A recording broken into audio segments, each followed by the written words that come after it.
welcome to the Bro Force Squad podcast, a very special episode today. We have all just got back from Rogue One, a Star Wars story. I am your host, Jeff Hornacek. With me today, Matt Geiger and the mad scientist, Brian Banner. We are going to keep this brief. We are all very excited. We all have all the blood has rushed from our head into our nether regions. So to get it started, Geiger, let's just go straight to it. What did you think of Rogue One, a Star Wars story? You all were fucking wrong, and I was fucking right, because this is the greatest Star Wars movie I've ever fucking seen in my life. And I'll take it a little step further. Probably the greatest ending I've ever seen to a movie. And the last time I had this much fun and thought I saw this good of a movie in the theater, I was just leaving The Dark Knight saying, oh my god, Heath Ledger is probably the greatest actor ever fucking created. Not only did this movie meet all my demands, but it brought a great actor from the original back from the dead that we'll fucking get to. It had Leia in it. Vader wasn't in it as much as I wanted him to be, but I think that was a good thing. He fucking murdered it. It was a 14 out of 10, man. This is the greatest fucking movie I've ever seen in the last probably 8 years. It was fucking fantastic. Banner. Top that, Banner. I am not going to say you're it's wrong. the best. It is not the best Star Wars movie ever. It is a very close second, though. I still like Empire better, but goddamn, this gets it a run for its fucking money. And a lot of that has to do with the last 8 minutes of the movie. Fuck me, man. Incredible. That was just, as it was happening, like, you knew it was going to happen, but you didn't believe it, and then it happened, and that's where my words stop. But the last half hour of that movie, though, when that ship fell on each other, too, was fucking awesome, Oh, too. yeah, Like, the way they that blew whole up the shield and everything, and they rammed the ship into the other ship into the other ship. It was just fucking awesome. incredible. I have to give it again a 10 out of 10. It is my favorite Star Wars movie, which is something, I'll be honest, I never thought I would say. Gareth Edwards, you are a legend to fanboys now, and I'm trying to think off the top of my head, but I can't remember a better third act to a movie that I've seen. And I told you guys right when we got out, I have not seen a better end to a movie since Fight Club. If you're a fan of the dark side, like I think we all are, this is a better third act than Return of the Jedi. Now, if you're a fan of, the Skywalker, Luke Skywalker and everything, you're going to like Jedi better. But this is the greatest third act if you really want the fucking bad guys to win. Because they do. And they do in fucking With malicious style.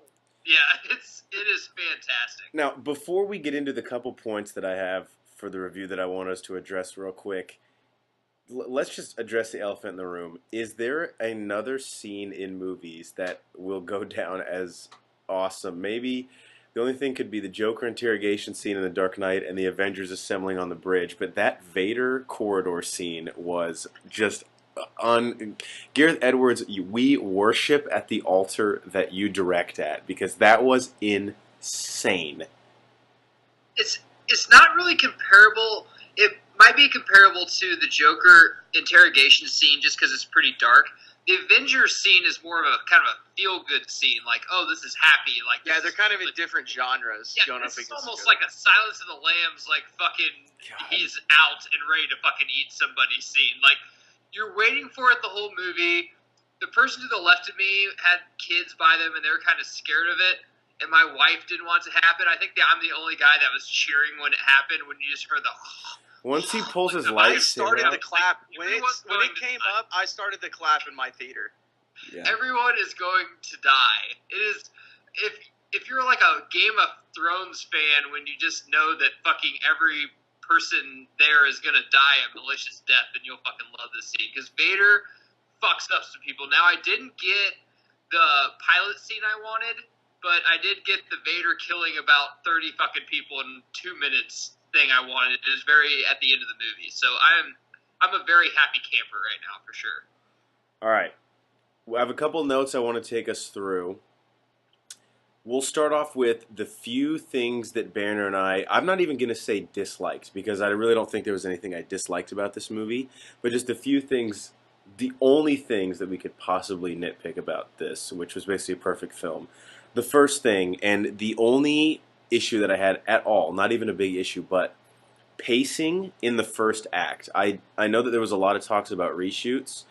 I think all of that was probably done just to fix like the first third of this movie, and the only reason I say that was because it just felt a little jumpy in the beginning. I think we were introduced to 5 different planets in like the first 30 minutes of the film. That was the only thing that I was like, oh shit, man. I was just worried for myself. I was like, man, I don't know if I can keep up if we get like a new planet every 5 minutes today. Banner, what did you think of that? And then Geiger, we'll toss it over to you. Yeah, I agree. It was a little all over the place. Them assembling their team, quote unquote, was a little jumbled up, a little crazy. And like you said, we jumped from planet to planet to planet. I don't know. I wasn't a big fan either of them putting up in the bottom corner like this is where we're at now and this is where we're at now. I get that they had to do that because we're somewhere different every time you blinked. But as far as the pacing goes, yeah, that first act was a little rough, but it drastically got better. Yeah. In the second, and then again, I don't think there's a movie that has a better third act out there, at least that I can think of off the top of my head. I'll be interested what my thoughts are after the Blu-ray comes out, but as of right now, it's Jesus fucking Christ. I'll agree with you guys on the first 45 minutes when they went from planet to planet to planet. It was almost kind of like Batman vs. Superman when they went from scene to scene to scene and put it at the bottom. It's like, are you following along? You better, because you'll get lost if you don't. The one thing that I will bash this movie on is that Forrest Whitaker, that one fucking scene whenever he actually talked to the daughter that he kind of adopted, was almost Heath Ledger Joker-esque. I was creeped out. I was like, is he a good guy, or is he just so fucked up out there that he's about to kill somebody? Right. And then once he died, I'm like, man, I kind of wanted more of him, because in the books and I believe in the show and stuff, the reason he is like that is because Vader fucks him up. And that wasn't, unless you guys caught it, I didn't catch that was really told in this movie, that, hey, Vader did this to me. I don't think he ever said that, but I would have liked a lot more Forrest Whitaker. I'm not saying that he should have lasted the whole movie, but he was just in 2 really short scenes, and then he had a really great dialogue that I was on the edge of my seat, be like, God damn, this is fucking creepy and disturbing, and I'd really like more of it. That's the only thing, and it might have dragged for a wee bit, but not very much at all. Yeah, I liked the one line Mon Mothma said about Saw Gerrera, basically like, some pretty crazy shit has happened to him. He's not, like, affiliated with the rebellion anymore, but the only reason she said that is, like, he still hates the Empire. He's just completely radical and is, like, off the chain. Best thing I can describe him as, there's Republicans and Democrats. He's like a conservative. He's kind of for the Republicans, but he's just way fucking out there, man. Yeah. He's almost on his own island. It's kind of like liberals and conservatives, because it's a very political movie. Star Wars has always been that way. That's the best way I can kind of describe that, dude. Another thing that I kind of had an issue with, and I don't know, maybe this will lead into your next one, but what did you guys feel about the droid that was with him? He was the comic relief. K2SO. There was a little too much for me at times. It came off a little strong for me, but obviously him sacrificing himself at the end, it totally worked, and his dynamic with the 2 main actors. It worked, but it came off a little strong for me. So a couple things about K2SO. Number one, he was portrayed in motion capture and voiced by Alan Tudyk, most famously Steve the Pirate from Dodgeball.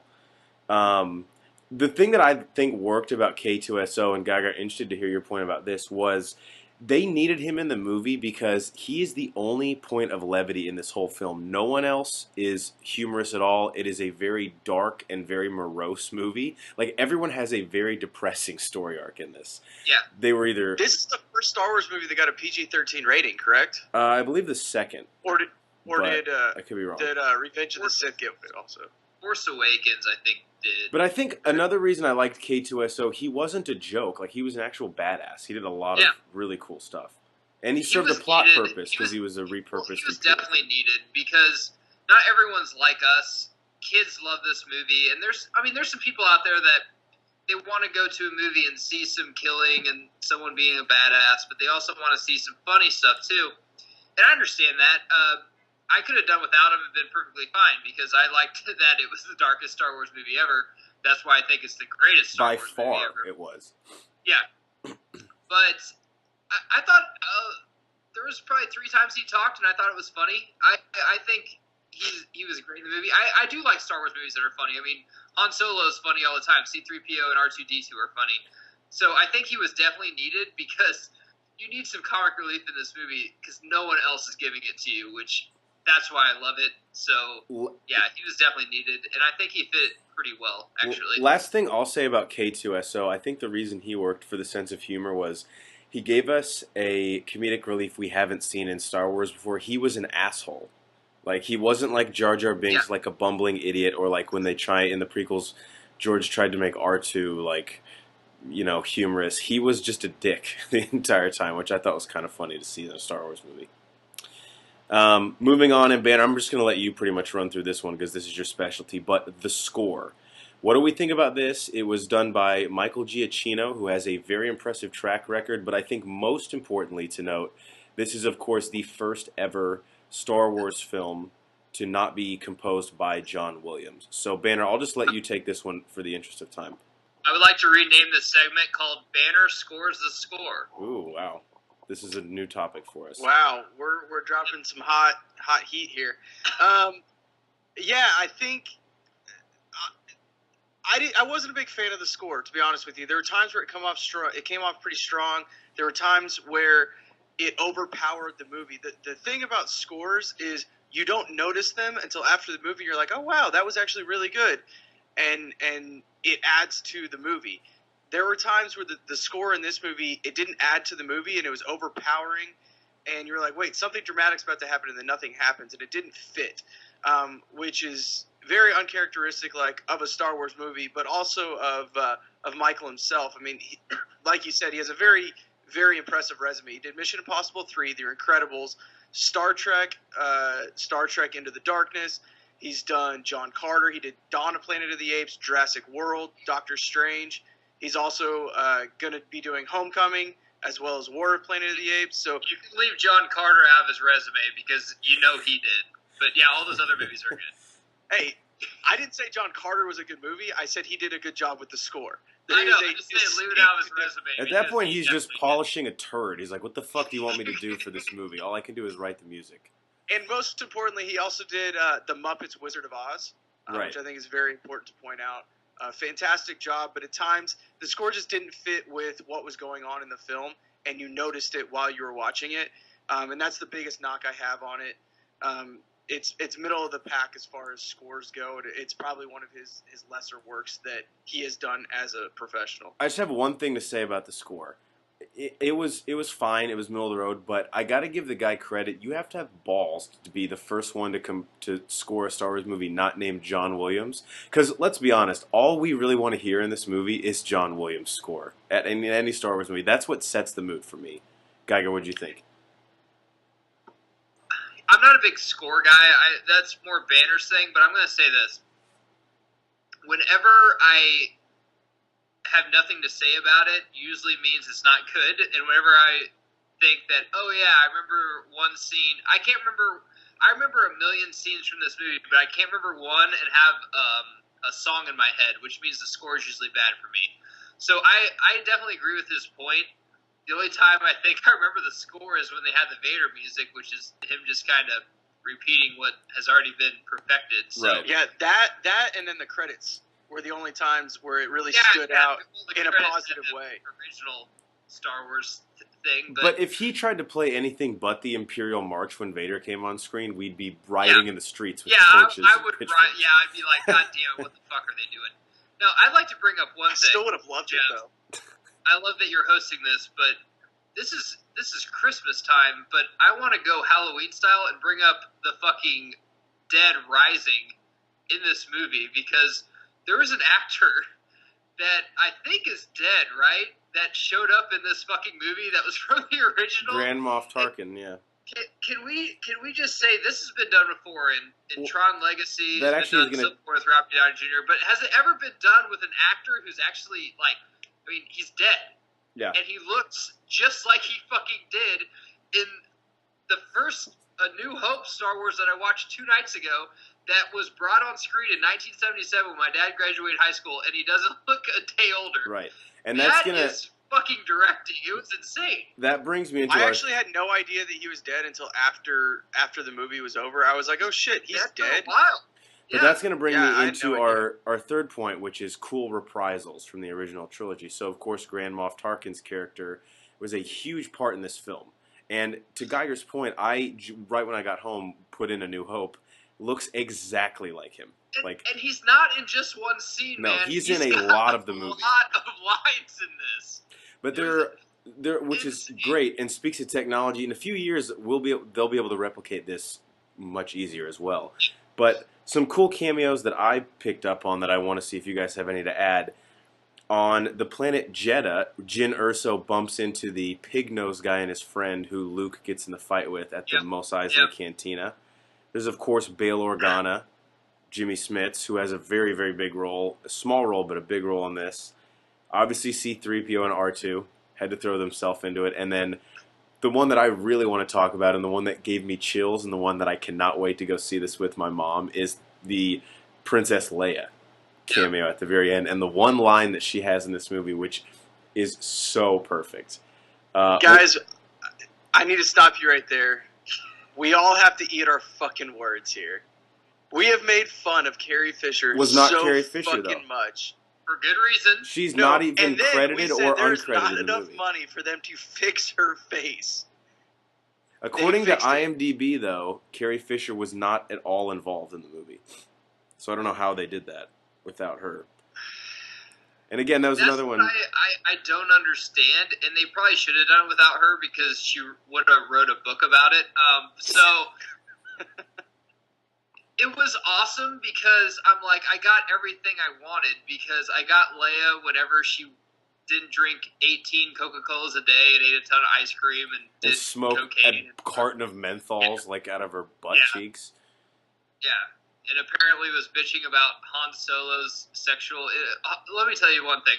Han Solo always lets the woman come first, okay? He's a gentleman. Don't believe anything in her fucking book. But yeah, she looked... exactly like they did. I just watched this movie literally a night ago, and they look exactly the fucking same. It is insane. I don't know how the fuck they're doing this. So does that mean that we could bring, fucking James Dean back in a movie, or Elvis Presley back in a movie, or some of these people? I mean, Alan Thicke. Not that he's in movies, but if he was, could we bring him back in a fucking movie? That's insane how they could bring these people back. I don't know how the fuck they do that. It's awesome. And the de-aging technology we're seeing now, and Marvel has done it in a couple of their films, it's incredible. It's legitimately to the point where I think we're going to be able to do what you're talking about, bring people back when they're no longer with us. 2 things left. This one is going to be the bulk of the discussion, but we have to talk about that incredible third act and the incredible ending to the movie. I don't know what I like better. One of these 3 things. The insane third act where Gareth Edwards put together one of the best fight scenes I've ever seen in my life, both on the planet with real-life special effects, and then the space battle, which was insane. I don't know if the ending with Princess Leia, which literally gave me chills when they opened the door and you could see her from behind and you know what's about to happen, and her one line, or the fact that I just put in A New Hope and literally Gareth Edwards was not lying to us when he said this movie ends 10 seconds before the first Star Wars, and they seamlessly connect. Geiger, what are your thoughts? I know there's a lot that I just threw at you, but that was just an insane third act of a movie. So me saying this pre-pod, the pre-show, before we went into this movie, and I said this should be the best Star Wars movie ever, and post after the movie, I'm sticking with my claim, both feet in the sand, this is the best Star Wars movie ever. And I'll agree with you, and I've seen them all a million times. There's Star Wars movies that are better than this one up to about 70%, but there is no Star Wars movie in the third act better than this one. It's I will fight anyone to the death on that because this has This is a top 10 third act of movie all time. Agreed. The only thing it doesn't have is a Jedi fight, but I would much rather see a Jedi just fucking kill about 40 fucking people. But I think the next that's scene, almost a plus because it doesn't have to be like every other Star Wars film. You felt Yeah, like this was the rebellion scratching and clawing. Like they don't have a Jedi, you know? Like it's so goddamn good, and like you said, it's going to be remembered for that Vader scene, which honestly is kind of sad, man, because like we said, the ship falling on part of each other, they're on that kind of tropical planet, looks like off the coast of Hawaii somewhere. you got like a States. war feel from it. It looked like he was making a war movie when they were. Yeah, and then when they actually shot the Death Star, and they were just hugging each other, they're just like, "This is it, we did it," and then they just go into dust. I'm just like, the my way God, that they all died was incredible. And last thing before we tossed over to Banner Geiger, Riz Ahmed, the guy from The Night of, he had a huge role in this movie. I did not know he was going to. Really good in it. The last thing I'll say before I pass it over to our comic book Jesus is that we knew what was going to happen coming into this movie, but we had no fucking clue what was going to happen coming into this movie, because that ending, I was like, man, how, I kind of know how they're going to end this. Everyone got their I moment. had no clue how they're going to do it, though. Yeah. It was fucking perfect. Yeah, that's what I've been saying from day one is this going to fall victim to we know the end game? And that's what the prequels fell victim to, is we knew Anakin was going to be Vader. They did a great job of building us up to them getting the plans, everybody dying. Like you said, the way that they killed everybody and gave everybody kind of their 5 minutes of fame or 5 minutes in the spotlight of this is what you're going to do and then you die. This is what you do and then you die. They did a fantastic job with that. If you let's pretend that they didn't have the Vader scene at the end. That, hey, they get away and that's it. This is still a fantastic fucking movie. Yeah. Even without the Vader scene. Then you had the Vader scene that, obviously I wasn't alive whenever the first Star Wars came out, but we have been wanting this Vader for 50 years, 40 years, or however fucking long it's been since 78 when it came out. I can't even do math right now because we haven't even talked about his first scene. That was fucking when you see his shadow on the wall. By the way, the first scene I read, this is like shows you how big of a sick fuck Vader is. He had built his compound that was another part of the planet Mustafar, was that Mustafar? Where his last fight with Obi-Wan was. Yeah, So. and you've never seen Vader just full mask off, like he's like in like a fucking hot tub thing, like just getting thing ready, and then he's force choking someone with his back turned. That was fucking awesome too. No wonder Kylo Ren wants to be him. He could fucking only hope. But this movie, if George Lucas, and I know he's seen it, this would be like Babe Ruth going to a baseball game when Barry Bonds hit fucking 73 that year. He's like, yeah, you're kind of a better hitter than I am, huh? Because George Lucas right now is just like, I could have never done this movie. Yeah. I guarantee you he walks in there and is like, there's no way. I have like adult diapers on. I shit myself sometimes. There's no way I could have ever done this movie. It was a really good movie. Good job, Gareth. We appreciated it. Last thing before I go to the last point, because we didn't address it yet. Ben Mendelsohn, who played General Krennic, I knew this guy was a great actor. I thought he did a fucking phenomenal job in this role. His character could have come across as like a whiny little bitch, but he was not portrayed that way at all. Clayface, man, and he actually could have played Krennic actually if they didn't want to bring him back. I could have believed him as him, but wait, this who? He was Krennic. Who are you talking about? No, sorry, he could have played the guy that is actually dead. Oh, Tarkin. Yeah. Tarkin, yeah. He could have played Tarkin. I would have believed him as him because he kind of looks like him. But Krennic in this movie, I knew he was going to do a great job because Nolan cast him in a Batman film, and everyone that was ever cast in a Batman film besides Gordon Levitt is a great person. So I knew he was going to do a fantastic job in this movie, and he fucking did. He was awesome. And I loved his end with Tarkin because we got to see anyone who was trying to edge each other out to be in favor with the Emperor, like they're at each other's throats. So Tarkin's like, this is a guy coming for my job. He's on the planet. Let's just fucking blow the whole thing up. It's cool. Don't worry about it. We'll wipe the slate clean. Guys, last thing before we get out of here, what was your favorite part in the movie or your favorite scene, excluding, obviously, the Vader scene? That doesn't count. If you guys don't know, I can go first. For me, I brought up that Vader scene. but I'm gonna do the Forrest Whitaker. Whenever he had about a paragraph or two dialogue, when I didn't feel that uneasy about somebody and being like, dude, this guy is seriously unhinged and lost. And then they show the pilot in the cellar who's tortured, and you're like, wow, this guy really fucked him up. Yeah, yeah, he's like torturing him with a fucking octopus, and I'm just like, man, you don't know what this guy's gonna do. I haven't felt that way since I've seen The Dark Knight, and I wanted more of him, and he did a fucking fantastic job. That's probably the one scene I took away from this movie. It was awesome. Banner. I would have to say the blind warrior guy. I can't even pronounce his fucking name. I know Donnie Yen played him. Yeah. Yeah, Donnie Yen. Yeah, he played him. And then you've got the other dude surrounds us. Yeah, and then you got the other dude that has the baddest ass gun ever. God, that thing's so awesome. Yeah, he has the best gun ever in any of the Star Wars movies.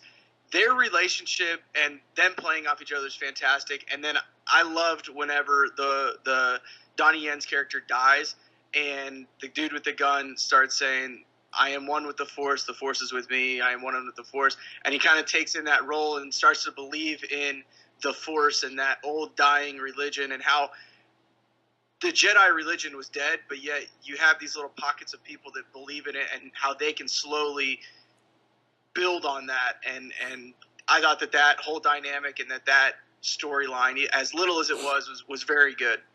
I had two things, one small, one bigger. First, I just loved how we got Kyber crystals back in this movie. Jedha, the original planet where the Jedi Temple was, how they showed that the Empire and the Emperor were mining them out and using them to build the Death Star weapon. I thought that was really, really cool.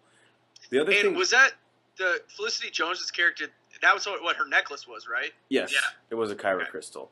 The other thing that I liked, actually tying right into her dad, is, and we talked about this, I think, on one of the pods before, about like one important thing that this movie's going to do. I don't even want to say retcon, but it fixed the quote-unquote big plot hole in A New Hope where, oh, okay, so the Rebels, there's like this one little hole that blows up the Death Star, because yes, it was purposely put there by Galen Erso, and he says to her, he's like, I had to make it small and I had to hide it because if they caught on, they would have killed me and scrapped this whole project altogether. I thought that was really cool, and of course connects with A New Hope incredibly well. I agree with you on that, and I didn't really realize that until I kind of started reading about it, but a lot of people do have a problem with The New Hopes. Like, if it's so indestructible, how can some little laser beam destroy the whole thing? Yeah, here's your answer. And this is the reason why. The best possible answer. I built this motherfucker. They basically made me, and I did it to just basically protect my life. And that was really fucking cool, I thought, too. Last thing before we leave, because I just thought of this. Ben Mendelsohn was so good as Krennic. How creepy was it in the opening scene when he comes to take Galen back, and he's like, yeah, it's been really sad since my wife died. And he doesn't believe him for a second. He's like, oh, my condolences. And then his wife runs up, and he goes, oh, Laura, back from the dead, I see. Scene from that. Inglourious Bastards, whenever that guy goes and has milk, the and opening the scene, people are right below it. Yeah, not as creepy as that, but almost. He was. Speaking of milk, he was bringing it for sure. That was a great scene. Speaking of milk, did anybody else catch the blue milk at the very beginning? And they like zoomed in on it. It was zoomed in on it. Yeah. Go see it, guys. Seriously, I'm gonna go see it again. My parents haven't seen it yet. I'll go see it again. I'm going to go see this one a couple times. This is a great fucking film. All right, guys. Before we go, let's give it a rating out of 10. Geiger, go to you. I'm going to give it a 12. And I threw up a blog about how Star Wars shouldn't be out every year, and I still feel that way just because last year, I was more excited for last year's film than I was this year just because there was such a wait. And this year, I'm just like, oh, we already had one of these films 11 years or 11 months ago. But this film... totally overdid my expectations, which is fucking hard to do on a DC Marvel film or Star Wars film. That's really hard to do. I give it a 12 out of 10. This is one of the greatest films I've ever seen. Banner. I give it a 9 out of 10. 9.3 out of 10. 9.5 out of 10. Yeah, we'll check back with you in 30 seconds. It'll be like an 11. Yeah. No. Why don't you go watch that third act again and then... Yeah, no shit. When Vader nails that guy to his wall with a lightsaber. But it's a 9.4. We're going to settle on that. and it was fantastic. Like I said, probably the best third act in a movie that I think I've ever seen. It's definitely a top 5, if not the top third act. Few slight issues with it, but nothing to hold against it. Yeah, 10 out of 10. Gareth Edwards, you put together an incredible film. Thank you to Lucasfilm. This is one I'm definitely going to be seeing again. We are the Bro4 Squad. Thank you guys for listening. Please chime in with your thoughts, your issues, how much you loved it, your questions. Follow us on Facebook, on Twitter, Bro4 Squad. Like us on Facebook, Bro4 Squad, 3 words. Subscribe to us on iTunes and YouTube. Check out our website, bro4squad.com. Check out the Squad blog. Guys, thank you for visiting us in a galaxy far, far away. We will catch you next time.